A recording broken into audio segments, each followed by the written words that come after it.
Alright, it's a wet morning here at IMS. Cars are supposed to be on track for practice for qualifying today, but for right now, all we're seeing are the trucks parading around the track, trying to keep the track dry. So rain's supposed to stop it later this morning, so we'll get some cars on track soon. We're getting a little closer to practice. Jet dryers are out. Rain has stopped. Looks like they're going to start practice at 11 and have qualifying start around 12:45.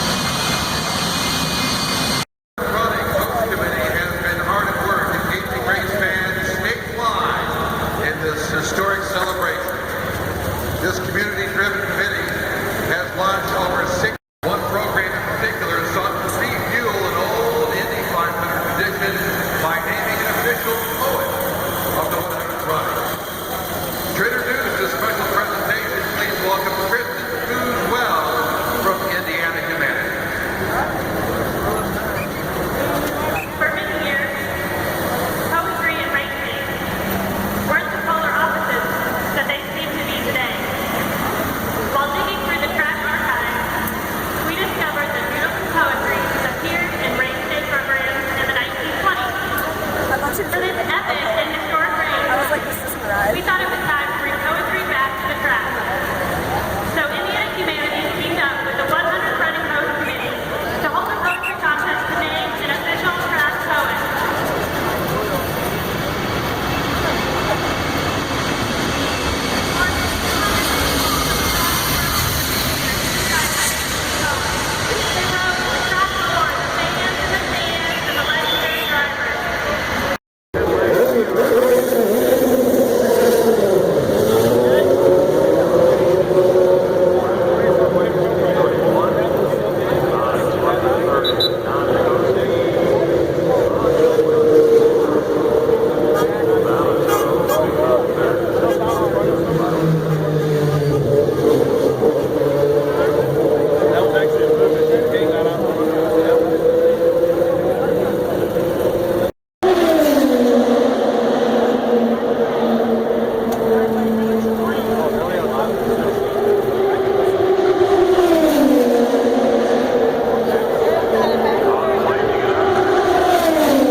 Hi guys, sorry I didn't record a lot of video at the track today.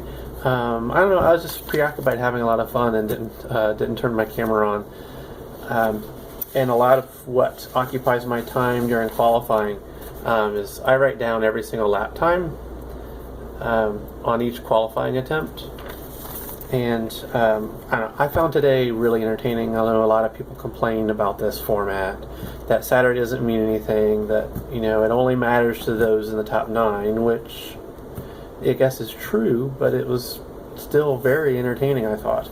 There were 49 qualifying attempts made today, and that's if you count Pippa Mann's attempt, which she crashed on her, I think it was her first lap after taking the green. And that incident and Max Chilton hitting the wall during practice. Those were the two on-track incidences today. Okay, like I said, there were 49 attempts today. 14 cars took 2 attempts to qualify. 3 cars took 3 attempts. The 3 cars that took 3 attempts were Marco Andretti, Ryan Hunter-Reay, and Michaela Lotion. Now, kind of some of the drama that happened at the end of the day, one of the last couple of runs, Marco Andretti went out, bumped Ryan Hunter-Reay out of the Fast 9. He was immediately followed by Ryan Hunter-Reay, who then bumped Marco out of the Fast 9. But then Michaela Lotion went out and bumped Alexander Rossi, who was then put on the bubble when Marco got bumped out of the Fast 9. So your those who are in the Fast 9 are James Hinchcliffe, Ryan Hunter-Reay, Will Power, Elio Castroneves, Townsend Bell, Joseph Newgarden, Michaela Lotion, Carlos Munoz, and Simon Pagenaud. So that's 5 Hondas, 4 Chevys, 3 Andrettis, 3 Penske's, 2 Schmidt-Peterson cars, and 1 Ed Carpenter Racing car with Joseph Newgarden. Some of the surprises: no Ganassi cars. Ed Carpenter was out. Juan Pablo Montoya was out. None of those made the Fast 9, which I was very, very, very surprised. So I think Sunday should be very entertaining, with pole being set in the last session of the day tomorrow, where positions 9 through 1 will get set in their final spots. Those who will also have to go out and requalify in 10th through 33, Alexander Rossi, Marco Andretti, Juan Pablo Montoya, Scott Dixon, Ed Carpenter, Jared Hildebrand, Takuma Sato, Connor Daly, Sage Karam, Tony Kanaan, Sebastian Bourdais, Graham Rahal, Brian Clausen, Spencer Piggott, Oriol Servia, Charlie Kimball, Matt Brabham, Stephen Wilson, Jack Hawksworth, Alex Tagliani, and Buddy Lazier. And so those were positions 10 through 30, and they'll actually start qualifying. The first qualifier out will be the person in last place, working their up way through 10, and then in the last session they'll do 9, 8, 7, 6, 5, 4, 3, 2, 1. And everyone will get 1 attempt to qualify. That's the difference between Sunday and Saturday. Today, they could go out and make as many attempts as possible. Tomorrow, it's all on the line. They go out when their assigned position is, based on how they ran today. And when it's their time to go out on track, they go out and they set their time. And what they get then is what they get. Those who did not officially set a time, Max Chilton, because he didn't go out and qualify at all, because he crashed in practice. Gabby Chavez, who had a time, went out and made a second attempt to qualify. He withdrew his time so he could get into the shorter qualifying line in order to go out and qualify, but then he aborted his qualifying attempt because he wasn't fast enough, and I think it was just he knew he wasn't going to be able to improve his time, so he just got out of the way so that other people could go out and qualify as well. And then Pippa Mann, who crashed in her qualifying attempt. So those 3 didn't set a time. So it looks like the first car to qualify out tomorrow will be Pippa Mann, then Gabby Chavez, then Max Chilton, and then it'll go in reverse order of the 30 through 10 names that I just listed, starting with Buddy Lazier, Alex Tagliani, working the way back up the list. You can go to IndyCar.com to get the qualifying results for today. That has the times and the order in which they qualified. Again, I was entertained.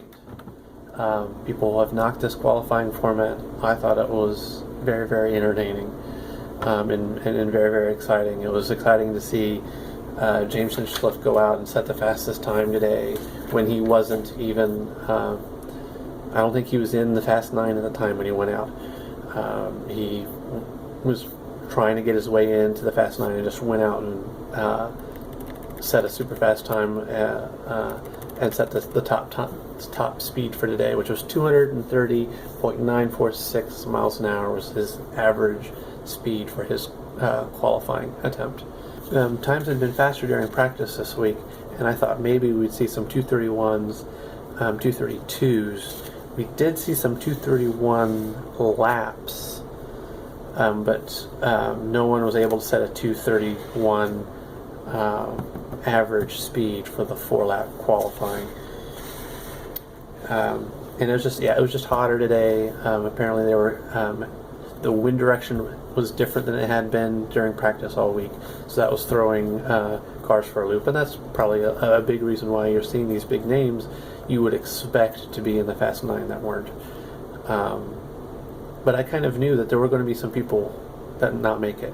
I mean, I thought there were about 15 people who had a legitimate shot at being in the Fast 9, so there was going to be some disappointed people today. So I guess that's all for now. I'll see you all tomorrow during Armed Forces Pole Day at the Indianapolis Motor Speedway, gearing up for the 100th running of the Indianapolis 500-mile race.